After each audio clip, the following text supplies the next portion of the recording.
How can teams stay motivated during a long manual audit? Manual audits can be time-intensive, so it's important to celebrate progress along the way. One motivating approach is to track improvements in your automated testing scores and audit completion as you begin remediating issues. Seeing tangible movement, even from small fixes, reinforces the real impact you're making. It also helps to keep your team grounded in the why. Each resolved issue translates into a better experience for real users, often allowing someone to navigate or interact with your site for the first time. That kind of meaningful progress is both empowering and deeply motivating. Momentum can also come from structure. Set small, achievable goals, like completing one success criterion across all templates per week, or fully auditing a single page at a time.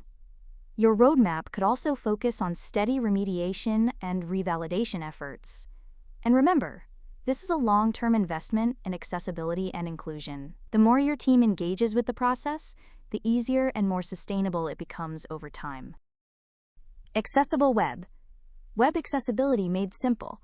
Explore our tools, services, and education offerings.